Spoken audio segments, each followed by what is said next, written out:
사대부의 이혼은 물론 양반가의 부부싸움에도 나라가 관여했는데요. 1402년 태종 2년 6월 11일 호군이 되어 지3척 군사로 임명받아 관에 거처하며 기생에 빠져 지내다 사헌부의 탄핵을 받아 파면당한 박저생이 서울 집에 돌아와서도 계속해 그 여종과 간통하기를 그치지 않아 아내가 투기하자 석쇠로 때렸고 그의 장인이 사헌부에 고발하였는데 박저생은 사주로 아내는 김제로 각각 귀양 보내지게 됩니다. 호구는 중앙군사조직인 오위에 속한 정사품 벼슬이고 지3척 군사는 삼척군을 맡아 다스리는 지방수령입니다. 그로부터 4년이 지난 태종 6년 7월 19일 사헌 지비였던 이명균 등이 지방으로 귀향길을 떠나갑니다. 지비는 사헌부에 속한 종3품의 벼슬입니다. 박저생이 관계된 형사사건에 관한 송사를 제때 처리하지 않고 지지부진하게 흘려가다 탄핵을 받아 죄를 얻어 쫓겨나가게 된 것인데요. 아내에게 석쇠를 휘두르다 사주로 귀양갔던 박저생이 이번에는 자신의 계모인 곽씨와 재산 다툼을 벌이다 사헌부에 송사를 걸었는데 이 사건의 처리를 지체하다 죄를 받게 된 것입니다. 이때 치열한 다툼 끝에 박저생의 계모 곽씨가 송사를 자신한테 유리하게 끌고 가기 위해 느닷없이 고하기를 박저생은 아비의 종첩인 파독을 간음해 왔습니다 하여 이 사실을 알게 된 태종이 당시 대사원 허응을 연산해 집이 이맹균을 원주로 귀양 보낸 것인데요. 결국 박저생은 이것저것을 전전하면서 문제를 일으키다 더 이상 빠져나갈 수 없는 상황이 이르자 끝내 자살하고 맙니다. 한 달여가 지나간 다음 태종은 귀양 보냈던 이들을 용서하고 이맹균 등을 경외 종편하게 합니다. 경외 종편은 유배되었던 죄인을 풀어주어 서울 밖의 어느 곳이든지 뜻대로 살게 하던 것입니다.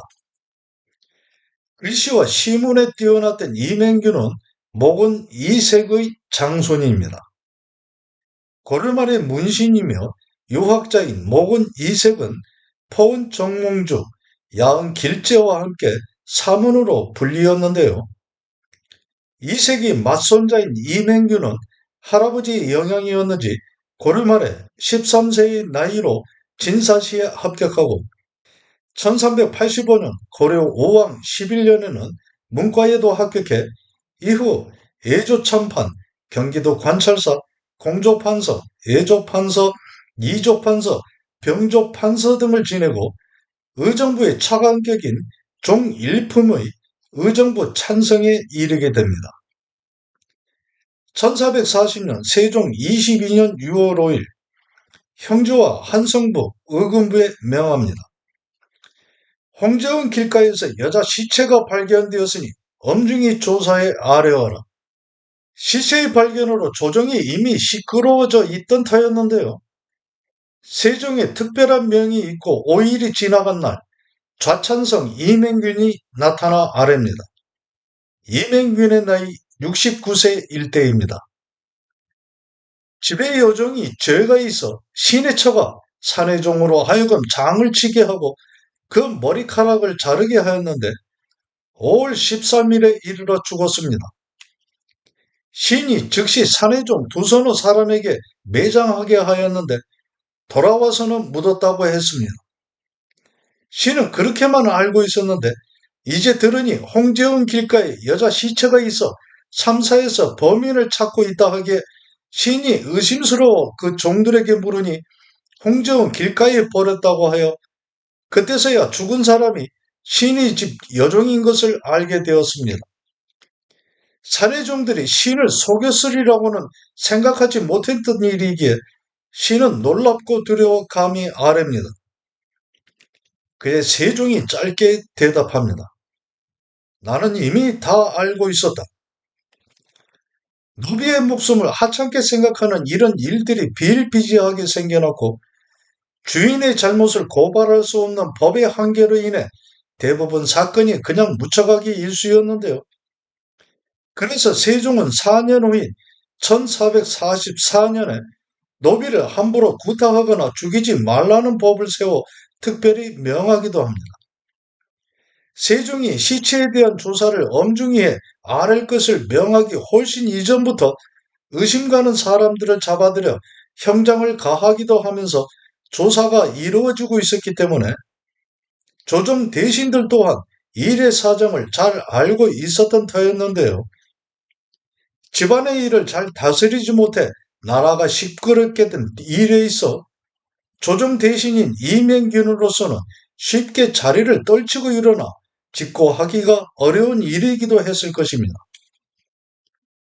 이맹균이 이전부터 그 여종을 가까이 하며 총애하니 이맹균의 아내 이씨가 투기하여 매를 때리기를 매우 참혹하게 하여 마침내 여종이 죽고 말게 된 것이었는데요. 사내종들에게 묻게 하였던 것이지만 같은 노비로서의 말 못하는 반감 때문이었는지 사내종들은 비탈진 구렁 사이에 그냥 내버려 두고 만 것입니다. 시체가 누구인지 알아내지 못하자 수색 조사할 것을 법사에 명하니 어쩔 수 없게 된 이맹균이 일이 발각될 것이 두려워 아랜 것입니다.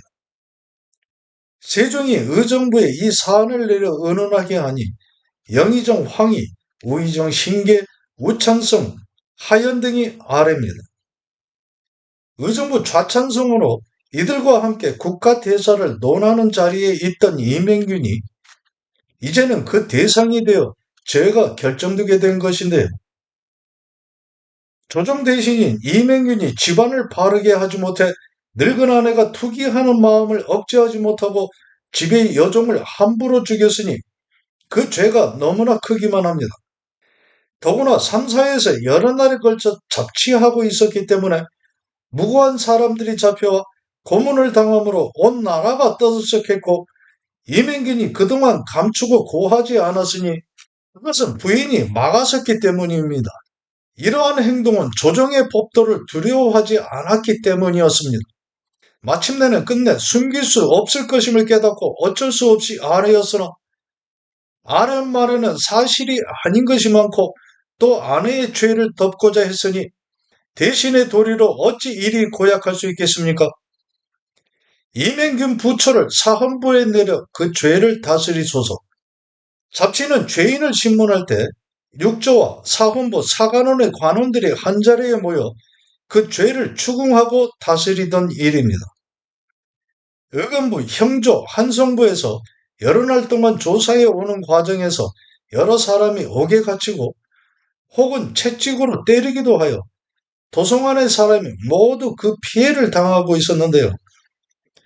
이 씨가 투기하여 집 여종을 살해한 사실이 드러났다는 소식을 듣고는 사람들이 이맹균의 집 문 앞에 한꺼번에 모여들어 욕을 하며 온갖 말로 비난하면서 주변을 가득 메웠다고 합니다.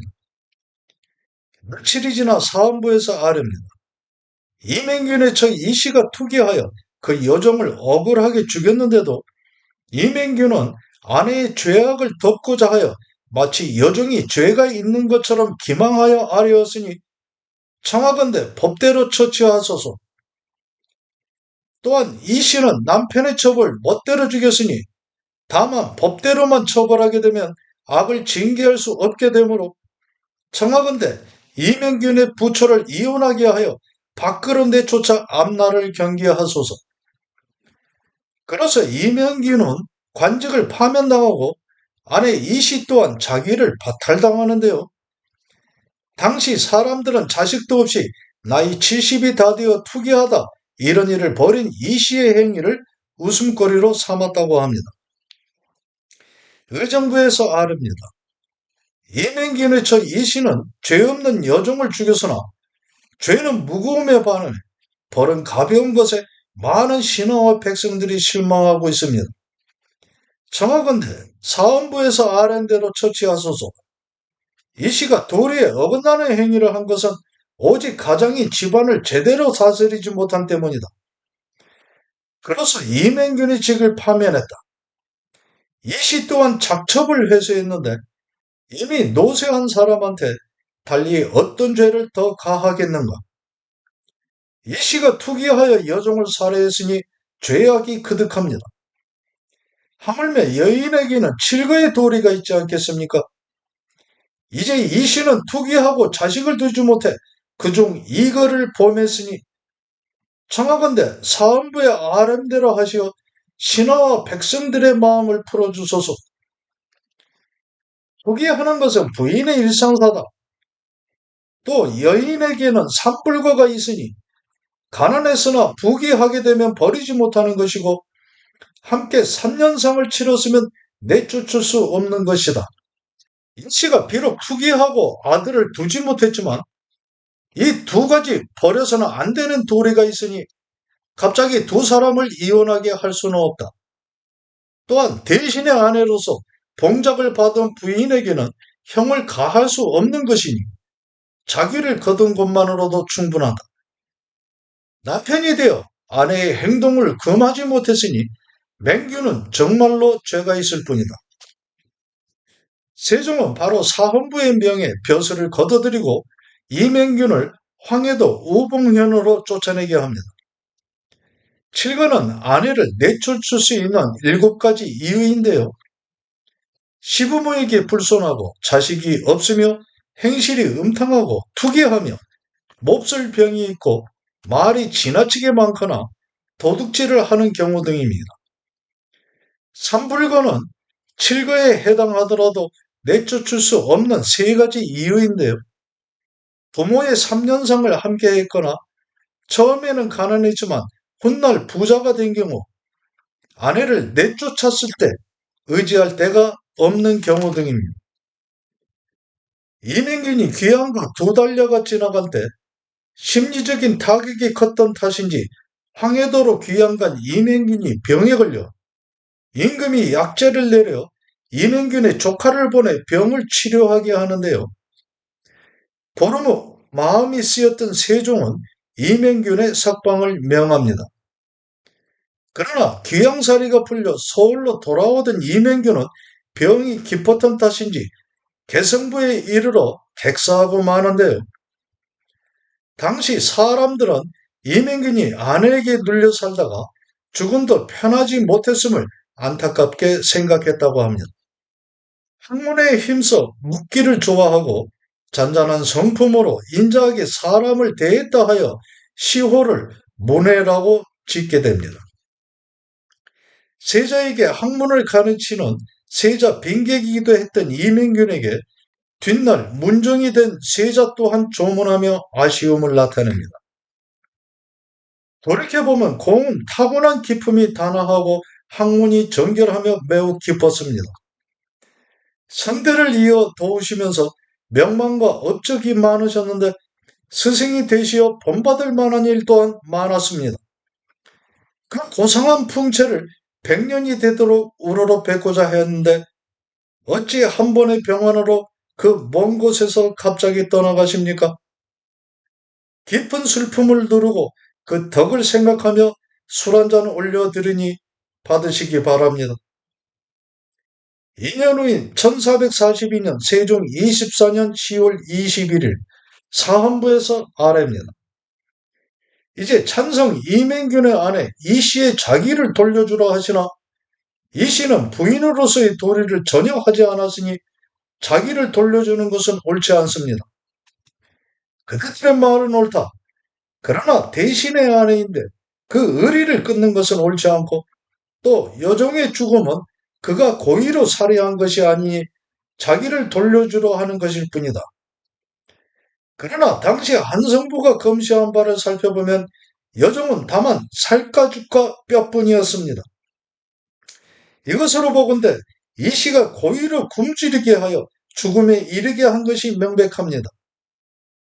맹균이 살아있을 때 이씨의 질투가 심했는데 맹균의 성품이 본래 여려 이미 집안을 다스리지 못하였음에도 관계를 단절하지 못했으나 스스로는 벌써 이씨에게서 마음이 멀어져 있던 것입니다. 오직 자기만 거둬들이게 하신 것도 성은이 매우 큰데 지금 다시 돌려주라 하시니 신들은 앞으로 징계될 바가 없게 될 것이 매우 염려스러울 뿐입니다.